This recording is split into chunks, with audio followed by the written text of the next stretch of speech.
लीची का फार्मिंग ऐसा है, 1 साल लगाइए 100 साल कमाइए।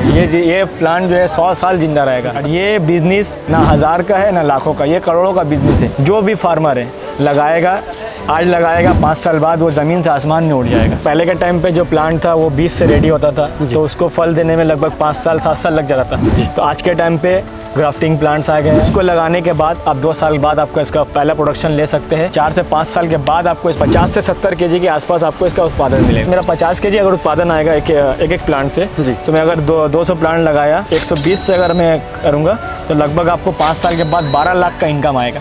1 एकड़ से 5 साल के बाद में 12 लाख की इनकम आप लगाएंगे। आपको जो 2 पीढ़ी आएगा वो भी इसका फार्मिंग करके पैसा कमा गया। ये खेती नहीं, एक बिजनेस मॉडल, एक बिजनेस मॉडल है। लॉन्ग टर्म में आपका पीढ़ी चल जाएगा, लेकिन ये प्लांट कभी खत्म नहीं होगा। ओके। पानी का मात्रा आप 7 दिन 10 दिन के बाद आप पानी दीजिए। इस तरह से पानी देने से इसका काम चल जाएगा, इसके ज़्यादा पानी का ज़रूरत नहीं है। किसान भाइयों, आप देख रहे हैं ये है लीची, और आप देख सकते हैं ये जो लीची का पेड़ है इसके ऊपर कितना सारा प्रोडक्शन यहाँ पर लग रहा है।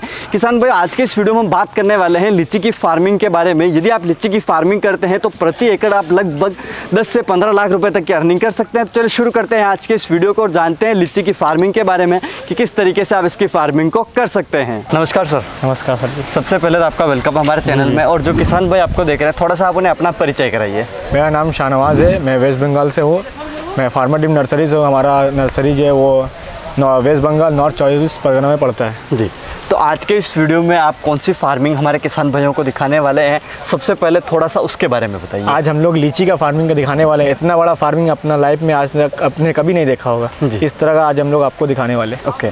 तो सबसे पहले तो मैं लीची के बारे में जानना चाहूँगा कि लीची क्या चीज़ है, हम इसका कहाँ इस्तेमाल करते हैं, वो थोड़ा सा इसके बारे में आप डिटेल बताइए। लीची हमारे इंडिया में सबसे पसंदीदा फल है। ये इंसान को खाने से ज़्यादा इसको इंसान देखने में पसंद करता है। ये इसका जो खूबसूरती है जी, इंसान को अट्रैक्ट करता है। इसको खाने इंसान बहुत पसंद करता है। इसके अंदर पानी का मात्रा पाया जाता है। इसको खाने से हमारे बॉडी में बहुत सारा बेनिफिट्स है और ये हमारे इंडिया में बहुत ही पॉपुलर वैरायटी है। ओके। तो अब जैसे हमने सबसे पहले बात की इसकी फ्रूट की, और उसकी आपने कहा कि खाने से ज़्यादा इसको देखने में हम ज़्यादा पसंद करते हैं। तो सबसे पहला इसका जो फ्रूट है वो फ्रूट थोड़ा सा हमें दिखाइए कि इसका फ्रूट कैसा होता है। अंदर से हम इसकी हार्वेस्ट करते हैं तो अंदर से कैसा होता है वो भी आप थोड़ा सा दिखाइए। इसके अंदर ऊपर एक चीज़ का स्किन होता है रेड कलर का जी। ये अब देखिए इसमें कितना वाटर है जी। ये खाने में बहुत ही मीठा है। इसके अंदर आप इसके अंदर का गुद्दा देखिए जी। ये बीज निकाल दिया जी और इसको खा लिया। ओके। तो यानी कि इसके फ्रूट के अंदर पूरा पानी का पानी ही होता है। ठीक है। बहुत ही मीठा होता है। मीठा होता है। तो लोग इसको कितना पसंद करते हैं, थोड़ा सा उसके बारे में भी मैं जानना चाहूँगा। ये हमारे इंडिया में बहुत ही ज़्यादा पसंद है। आप हर एक इंसान, या बच्चा हो या बूढ़ा हो या जवान हो, हर इंसान चाहता है कि वो लीची के सीज़न में लीची खाए। जैसे गर्मी के टाइम में लीची बहुत ही ज़्यादा डिमांडेबल जा रहा है आज के टाइम पे। ओके। तो अब सबसे उसके बाद मैं बात करना चाहूँगा कि जैसे हम काफ़ी सारे फ्रूट की फार्मिंग करते हैं, तो हमें लीची की फार्मिंग क्यों करें, इसकी हमें क्यों ज़रूरत है, उसके बारे में भी आप थोड़ा सा बताइए। लीची का फार्मिंग ऐसा है, 1 साल लगाइए 100 साल कमाइए। ये प्लांट जो है 100 साल जिंदा रहेगा। अच्छा। कोई भी वैरायटी ऐसा नहीं है जो 100 साल लगे, लेकिन ये वैरायटी 1 साल लगाइए 100 साल पैसा कमाइए। ओके। यानी कि एक बार इसके अगर हम पौधे लगाते हैं तो 100 साल तक कमाई देने वाले। ये आप लगाएंगे जी, आपका जो 2 पीढ़ी आएगा वो भी इसका फार्मिंग करके पैसा कमा गया और खाएगा। ओके। यानी कि जैसे हम बिजनेस होता है कि एक पीढ़ी ने बिजनेस स्टार्ट किया, तो अगली पीढ़ी भी उस बिजनेस को चला के रन करके पैसा कमा सकती है, आराम से कमा सकते हैं। ये खेती नहीं, एक बिजनेस मॉडल, एक बिजनेस मॉडल है। लॉन्ग टर्म में आपका पीढ़ी चल जाएगा, लेकिन ये प्लांट कभी खत्म नहीं होगा। ओके। तब उसके बाद में हमें ये जानना चाहूँगा कि लीची की जो फार्मिंग है अभी कहाँ पर इंडिया में लार्ज स्केल पे हो रही है, वो थोड़ा सा बताइए। ये इसका लार्ज स्केल आपका वेस्ट बंगाल, इसका यूपी, आसाम, गुजरात, पंजाब है। उसके बाद आपका हमारे वेस्ट बंगाल में और भी बहुत सारा डिस्ट्रिक्ट है, वहाँ पे भी होता है। और इसका फार्मिंग इंडिया का हर एक जगह पे हो सकता है। अगर आप चाहें तो कहीं भी कर सकते हैं। ओके। तो अब इसकी जैसे हम फार्मिंग की बात करें तो इसके लिए हमें क्लाइमेट किस तरीके का चाहिए होगा, थोड़ा सा हमें क्लाइमेट के बारे में जानना चाहिए। हमारा जो वेस्ट बंगाल का क्लाइमेट है जी, जो ठंडे के टाइम में बहुत ही अच्छा ठंडा रहता है। लगभग आपका 4-5 के आसपास भी कभी चला जाता है, तो इसमें कोई प्रॉब्लम नहीं होता। लीची का फार्मिंग है। और ऊपर में जो आज हम लोग जो खड़ा है अभी, बहुत ही गर्मी है जी। लगभग आपको वेस्ट बंगाल का गर्मी 45, 45, कभी 46 भी चल जाता है। इस तरह का इसके अंदर जो स्टेट का जो टेम्परेचर आता है, आप हर एक स्टेट में इसका फार्मिंग कर सकते हैं। इस तरह क्लाइमेट रहने से लीची का फार्मिंग बहुत ही अच्छा से हो सकता है जी। तो इसकी खेती अगर हम करते हैं तो इसके लिए हमें मिट्टी किस तरीके की चाहिए होगी? आपको इंडिया में जितना तरह का मिट्टी है हर एक मिट्टी में हो जाएगा। आपको चाहे चिकनी मिट्टी हो, लाल मिट्टी हो, काली मिट्टी हो, रेतीली मिट्टी हो, हर एक मिट्टी में इसका फार्मिंग आसानी से कर सकते हैं।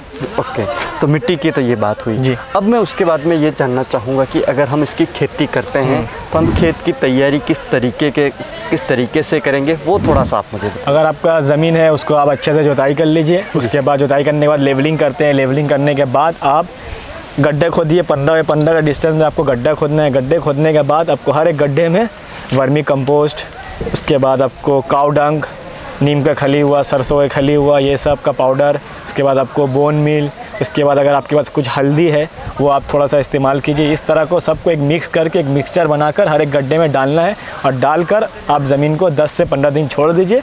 ज़मीन बहुत अच्छा से तैयार हो जाएगा। उसके बाद आप इसका प्लांटेशन स्टार्ट कीजिए। ओके, तो अब जैसे अभी आपने बताया कि हम इसके प्लांट लगाते हैं, हमें 15 बाई 15 फीट पे लगाना है। तो जैसा कि हम देख सकते हैं, अभी हम यहाँ पे देख रहे हैं पेड़ इसके काफ़ी बड़े हैं, बहुत बड़े। तो प्लांट डिस्टेंस आपने बता दी 15 बाई 15 पे लगाते हैं। इस हिसाब से 1 एकड़ में हमारे प्लांट्स कितने लगेंगे? 1 एकड़ में अगर 15 बाई 15 आप लगाएंगे तो लगभग 190 से 200 प्लांट आपका इसके आसपास में आपका प्लांट बैठेगा। 1 एकड़ में? 1 एकड़ में। ठीक है। अब जैसे आपने बताया कि हमें खेत की तैयारी करनी, उसके बाद में बात आती है कि हम इसका जो प्लांट लगाते हैं, बेस्ट प्लांटिंग सीजन कौन सा होता है, हमें खेत की तैयारी कब करनी चाहिए, वो थोड़ा सा। ये प्लांट का सबसे लगाने का बेस्ट टाइम जून, जुलाई, अगस्त। इसको में जो बरसात का टाइम है, ये मानसून में आप लगाएंगे, इसका रिजल्ट आपको बहुत ही अच्छा मिलेगा क्योंकि नेचुरल वाटर मिलने से प्लांट को बहुत ही अच्छा बेनिफिट मिलता है। इससे बहुत ही अच्छा ग्रोथ होता है। ओके, उसके बाद में बात आती है कि जब हमने अपना पौधा लगाया, पौधा लगाने के बाद में हमें पानी देने का क्या सिस्टम रखना है, कितना इसमें पानी की हमें ज़रूरत होगी? पानी का मैं जिस तरह का सिस्टम रखता हूँ, जैसे प्लांट लगाया, प्लांट लगाने का जो इनिशियल स्टेट होता है 3 महीना 4 महीना, उस वक्त आपको हर एक 5 दिन 6 दिन के बाद आप लाइट पानी दीजिए। इससे वो क्या रहेगा, हेल्दी रहेगा, मॉइस्चर रहेगा। उसके बाद जब प्लांट आपका 1 साल के आसपास पहुंच जाएगा, उसके बाद आप पानी का मात्रा आप 7 दिन 10 दिन के बाद आप पानी दीजिए। इस तरह से पानी देने से इसका काम चल जाएगा, उसके ज़्यादा पानी का ज़रूरत नहीं है। ओके, अब उसके बाद में एक चीज़ और आती है कि हम जैसे पानी दिया, अब उसके बाद में जैसे आपने बताया कि 1 साल का पौधा हुआ, 1 साल के पौधे के बाद में हमें जब फर्टिलाइज़र है, फर्टिलाइज़र देने का सिस्टम क्या रखना होगा, कितना देना होगा, शेड्यूल क्या रहेगा, उसके बारे में थोड़ा सा। जो प्लांट में जो खाद देने का जो शेड्यूल है, जैसे कि जब फ्लावर आने का टाइम है, फ्लावर आने से पहले कुछ खाद देना पड़ता है जिससे अच्छा फ्लावरिंग आए और फ्लावरिंग में कुछ प्रॉब्लम ना हो, कुछ फंगी मतलब कुछ बीमारी वगैरह ना हो, जिससे ज़्यादा ड्रॉप ना हो। उसके बाद जब हम लोग देते हैं खाद आपका, जब इसमें मटर टाइप का छोटा छोटा फल बनता है पहले फ्लावर से, तो उस वक्त कुछ हम लोग फंगीसाइड का, पेस्टिसाइड का यूज़ करते हैं, जिससे क्या होगा, जो मेरा फ्रूट होगा उसमें छोटा में एक बहुत सारा क्या होता है, फ्रूट ख़राब हो जाता है, जिससे फ्रूट नहीं बनता है। इस चीज़ से आप बच पाएंगे। उसके बाद जब फ्रूट बड़ा हो जाएगा, पकने से पहले लगभग 15 दिन 20 दिन पहले, 1 महीना के आसपास आप में फिर उस वक्त एक स्प्रे करना है, जिससे क्या हो, मेरा जब फल हो वो अच्छा बने, उसमें कुछ कीड़ा ना लगे और रेड कलर का पूरा अच्छा कलर में आ जाए। ओके, तो जैसे साल में हमें 3 बार इसमें फर्टिलाइज़र देना है। 3 बार देना है। हम उस टाइम हमें इसमें कौन कौन से फर्टिलाइज़र दे सकते हैं, कौन से देने चाहिए, उसके बारे में? हम लोग जिस तरह का कॉपर बेस साइड का यूज़ करते हैं, उसके बाद आपका NPK है और भी बहुत सारा जो भी आपको पेस्टिसाइड फंगीसाइड जो आपके साइड में मिल रहा है, जो आपको अच्छा लग रहा है, जिसको यूज़ करने का अच्छा फ़ायदा मिलता है, उस तरह का आप इस्तेमाल कीजिए, काम बन जाएगा। ओके, अगर हम इसमें बीमारियों की बात करते हैं तो इसमें कौन सी बीमारियां या कौन से कीड़े हमें इसमें देखने को मिलते हैं? इसमें आपको जो बीमारी है लगभग 4 से 5 तरह का मिलता है। आपको एंथ्रैक्नोस हुआ, उसके बाद आपको fruit rot, leaf spot, red algae और डाईबैक। ये सब क्या होता है, हर एक मतलब पत्ता में, फल में, आपका जो डाली है, जो मेन ब्रांचेज है, वो सब में बहुत जगह काला काला धाव मतलब धब्बे हो जाता है। उसके बाद आपको बहुत क्या होता है, कभी कभी प्लांट का जो डाली होता है ऊपर से सूखना स्टार्ट हो जाता है। इन सब के लिए मैं कॉपर एक्साइड मतलब कॉपर बेस फंगीसाइड यूज़ करता हूँ। उसके बाद बहुत सारा चीज़ है जो यूज़ करता हूँ, जिसके वजह से क्या होता है, ये सब बीमारियों से बच जाते हैं। ओके, तो जैसे अभी हमने बात करी थी, तो एक आपने डिजीज़ में बताइए फ्रूट रोट की। हाँ, फ्रूट रोट के बारे में आप थोड़ा सा मेरे को डिटेल से। अब देखिए, इस तरह का दाग बैठ जाता है, बहुत सारा फल में खराबी आ जाता है जी, ये आप देख सकते हैं। और भी अगर हो तो मैं दिखाता हूँ आपको जी। ये छोटा छोटा दाग लग रहा है, इसको अगर सही से नहीं रखने से ये खराब हो जाएगा। ओके, तो अब जैसे हमें इसका कंट्रोल करना है तो अगर इसका ये हमें fruit कंट्रोल roll है। करना है तो इसका हम कंट्रोल किस तरीके से करते हैं? इसमें कुछ एक्सप्रेस इस्तेमाल करते हैं फंगीसाइड्स, वो मैं आपको बता दूंगा, अगर कोई चाहे तो पूछ सकते हैं। उसको करने से ये चीज़ जो हो रहा है इससे आप बच जाएंगे। ओके, तो अब जैसे हम जैसे नॉर्मली जो भी बागवानी करते हैं उसमें किसान क्या करते हैं कि हम एक स्प्रे का शेड्यूल रखते हैं 15 दिन में, 20 दिन में, सप्ताह में, जिस हिसाब से किसान का ठीक बैठता है या फिर जिस प्लांट में डिजीज आती है। तो इसमें भी क्या हमें फंगीसाइड और पेस्टिसाइड का जो स्प्रे है उसका रेगुलर शेड्यूल मेंटेन करना होगा? इसका जो यूज़ करना है, मैंने बोला फ्लावर आने से पहले यूज़ करना है। उसके बाद जब छोटा छोटा फल आएगा उस वक्त स्प्रे करने से क्या होगा, जो ये वाला बीमारी होने का रहेगा वो चांसेस बच जाएगा। उसके बाद जब ग्रीन कलर का जो बड़ा हो जाएगा उसके बाद ग्रीन से रेड होगा। जब ग्रीन कलर का जब फ्रूट हो जाएगा उस वक्त आपको फिर एक स्प्रे करना है फंगीसाइड। उससे करने से क्या होगा, आपका फ्रूट बहुत ही अच्छा हेल्दी A1 क्वालिटी का फ्रूट निकलेगा। ओके, अब उसके बाद में आप हमें ये बताइए कि जैसे हमने पेड़ लगाया उसके कितने टाइम बाद हमें हमारा जो प्लांट है वो मैच्योर हो जाता है? हमें फर्स्ट प्रोडक्शन कौन से टाइम में देखने को मिलता है वो थोड़ा सा मैं जानना चाहूँगा। देखिए, पहले के टाइम पे जो प्लांट था वो बीज से रेडी होता था, तो उसको फल देने में लगभग 5 साल 7 साल लग जाता था। तो आज के टाइम पे ग्राफ्टिंग प्लांट्स आ गया है, ठीक है। उसको लगाने के बाद आप 2 साल बाद आपका इसका पहला प्रोडक्शन ले सकते हैं और प्लांट मैच्योर्ड होने में लगभग 4 से 5 साल लगता है, वो फुल्ली मैच्योर्ड हो जाएगा। उसके बाद आपको और कोई दिक्कत नहीं आएगा, उसका प्रोडक्शन बढ़ता ही रहेगा। ओके, जैसे मैं फ्लावरिंग सीजन की बात करूँ, हमें फ्लावरिंग इसका जो सीजन होता है फ्लावरिंग से लेके हार्वेस्टिंग टाइम का, वो थोड़ा सा मेरे को एक साइकिल। इसका फ्लावरिंग का टाइम है आपका जनवरी फरवरी में इसका फ्लावर आता है। उसके बाद फ्लावर आने के बाद आपका 15 से 20 दिन लगता है फ्लावर से छोटा छोटा जो मटर टाइप का जो फ्रूट होता है उसमें बनने में, और वो छोटा छोटा से फिर बड़ा फ्रूट एक पूरा तैयार होने में, इस तरह का पूरा रेड कलर का फुल्ली रेडी होने में आपको 45 से 60 दिन का ड्यूरेशन टाइम लगता है। इस तरह का रेडी हो जाता है, उसके बाद ये हार्वेस्ट होने के लायक हो जाएगा। ओके, अब जैसे हार्वेस्टिंग की हमने बात की तो मेन चीज़ आती है कि हार्वेस्टिंग करना। क्योंकि हम देख रहे हैं कि यहाँ जो पेड़ है वो काफ़ी बड़े हैं और इसका जो प्रोडक्शन है वो इस साइड से ऊपर ही अपना प्रोडक्शन है। काफ़ी कम ऐसे प्लांट है जो मतलब नीचे प्रोडक्शन में देखने को मिल रहा है। तो इसकी हार्वेस्टिंग करने का क्या मेथड रहता है? हार्वेस्टिंग कैसे? इसके लिए हम लोग सीढ़ी लगाते हैं, जैसे आप देख सकते हैं वहाँ पे वो लोग सब हार्वेस्टिंग कर रहा है। सीढ़ी लगाकर वो तोड़ता है, तोड़कर निकाल के वो बंडल करके उसके बाद उसका पैकेजिंग होता है। ओके, तो अब जैसे मेरे को ये बताइए कि यहाँ पे जो फ्रूट हमारा लगा हुआ है इसकी हमें कैसे पता चलता है कि हमारा ये जो फ्रूट है वो मैच्योर हो चुका है, हार्वेस्टिंग के लायक है, हमें हार्वेस्टिंग करनी है? वो थोड़ा सा ये जो लाल रेड टाइप का है नीचे में मैं आपको दिखाता हूँ, ये जो पूरा लाल हो गया तो ये पूरा रेडी हो गया खाने के लिए। अच्छा, इसके अंदर बहुत ही मिठास होगा जी। और आपको देखना है ये कुछ येलो टाइप का है तो उसको हार्वेस्ट नहीं करना है, उसको आप कुछ दिन और छोड़ दीजिए तो वो भी लाल पूरा पक जाएगा। ओके, यानी कि जब तक इसका पूरा कलर ऐसा रेड ना आ जाए तब तक इसकी हार्वेस्टिंग नहीं करनी चाहिए। ओके, जैसे अब हार्वेस्टिंग करनी है, मेरे को जैसे ये लग रहा है कि मेरे को ये जो फ्रूट है अपना ये रेडी हो चुका है, रेडी हो चुका। इसकी हार्वेस्टिंग अगर करनी है तो इसकी हार्वेस्टिंग कहाँ से करते हैं, कैसे करते हैं? ये हम लोग पूरा बंडल के साथ निकालने की कोशिश करते हैं, जैसे इसमें ज़्यादा हो, जैसे ये वाला हुआ।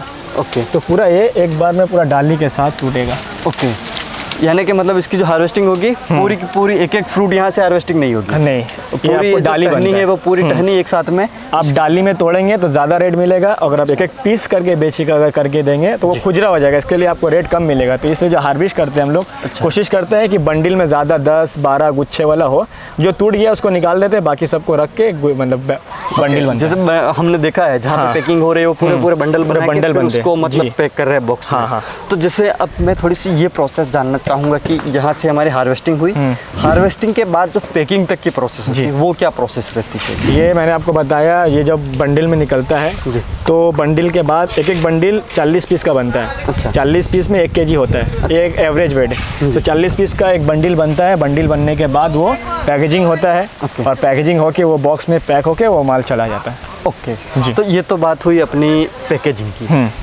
अब जैसे हम बात करते हैं इसके उत्पादन की जी, तो इसका प्लांट कितने टाइम बाद मैच्योर होता है वो थोड़ा सा मेरे को बताइए। प्लांट लगाने के बाद 2 साल बाद तो अब इसको फल देखने को मिलेगा जी। उस वक्त बहुत ही कम मात्रा में आपका फल आएगा। जब प्लांट मैच्योर्ड हो जाएगा लगभग 4 से 5 साल के बाद आपको इसमें कमर्शियल फार्मिंग देखने को मिलेगा। लगभग आपको 50 से 70 kg के आसपास आपको इसका उत्पादन मिलेगा। अच्छा, 5 साल के बाद में 50-70 किलो तक एक प्लांट से हमें प्रोडक्शन मिलेगा जी, आराम से। तो इस हिसाब से अगर हम बात करते हैं इसकी मार्केट रेट की, तो हमें इसकी मार्केट रेट क्या मिलती है? मार्केट रेट हमारे यहाँ पे जो होता है वो पीस हिसाब से होता है जी। 100 पीस का 300 रुपया मिलता है फार्म, जब हम लोग फार्म से जब छोड़ते हैं जी। तो 40 केजी का 40 पीस का 1 केजी होता है हमारे लीची में। तो अगर आप 40 को अगर आप मल्टीप्लाई करेंगे 1 केजी से तो लगभग आपको 120 रुपया पर केजी आ रहा है। अगर 5 साल के बाद मेरा 50 केजी अगर उत्पादन आएगा एक प्लांट से, तो मैं अगर 200 प्लांट लगाया तो लगभग आपको 10,000 उत्पादन आ रहा है। उसका अगर उसको 120 से अगर मैं करूँगा तो लगभग आपको 5 साल के बाद 12 लाख का इनकम आएगा। 1 एकड़ से 1 एकड़ 5 से साल के बाद में 12 लाख की इनकम आसानी से आएगा। इससे ज़्यादा आएगा, इससे कम नहीं आएगा। ये हम जो बता रहे हैं ये मिनिमम है। मैक्सिमम में तो जितना जा सकते जाए, प्रोडक्शन के ऊपर, उसका ट्रीटमेंट के ऊपर, देख रेख के ऊपर ये आपका इनकम आएगा। ठीक है, 10 से 12 लाख की इनकम 1 एकड़ से। ठीक। और ये बिजनेस ना 1000 का है ना लाखों का, ये करोड़ों का बिजनेस है। जो भी फार्मर है लगाएगा, आज लगाएगा 5 साल बाद वो ज़मीन से आसमान में उड़ जाएगा। ये पीढ़ी बाय पीढ़ी खाते रहेगा तब भी ये प्लांट ख़त्म नहीं होगा जी। तो यानी कि एक ऐसी खेती है जिसकी खेती कर सके हम लगभग 18 से 20 लाख रुपए की अर्निंग तो नॉर्मली कर सकते हैं। अच्छा, तो अब जैसे हमने सारी बात कर ली अर्निंग की, फार्मिंग के बारे में, अब मेन चीज़ आती है कि हमें इसके जो प्लांट है, प्लांट कैसे अवेलेबल होंगे, कहाँ से अवेलेबल होंगे, उसके बारे में आप थोड़ा सा बताइए। प्लांट हम लोग का फार्मर ड्रीम नर्सरी है हमारा, हम लोग खुद प्लांट को तैयार करते हैं। ये ग्राफ्टिंग प्लांट है। हम लोग जो प्लांट होता है इसी में रूट तैयार करते हैं, रूट तैयार करके ग्राफ्टिंग करके प्लांट तैयार करते हैं। इस तरह का जब आप प्लांट लगाएंगे तो ये मदर प्लांट से जब हो रहा है तो मदर प्लांट में जब फल आएगा उसमें भी फल आना स्टार्ट होगा। तो 2 साल से उसको आप उत्पादन ले सकते हैं। प्लांट बहुत ही हाई क्वालिटी का प्लांट है, बहुत ही प्रीमियम क्वालिटी है। आप जिस तरह का प्लांट लगाएंगे आपको बहुत ही अच्छा सक्सेस बहुत जल्दी हो जाएंगे। तो सर आपने काफ़ी अच्छी जानकारी लीची की फार्मिंग के बारे में हमारे किसान भाइयों को दी, उसके लिए आपका बहुत बहुत धन्यवाद। तो किसान भाइयों, आज के इस वीडियो में आपने देखा कि लीची की फार्मिंग के बारे में कि किस तरीके से आप लीची की फार्मिंग कर सकते हैं और उसकी फार्मिंग करके किस तरीके से एक मोटा मुनाफा कमा सकते हैं। उम्मीद है कि ये वीडियो पसंद आएगा। अगर ये वीडियो पसंद आए तो वीडियो को लाइक करें, साथ ही दूसरे किसान भाई तक इस वीडियो को शेयर जरूर करें। इसके साथ ही लीची की फार्मिंग के बारे में अगर आपको ज़्यादा डिटेल चाहिए तो सर के जो मोबाइल नंबर है वो आपको इस वीडियो के स्क्रीन पर मिल जाएंगे, आप सीधा कॉन्टैक्ट कर सकते हैं। मिलूंगा इसी प्रकार की एक और इंटरेस्टिंग जानकारी के साथ अगले वीडियो में, तब तक के लिए धन्यवाद।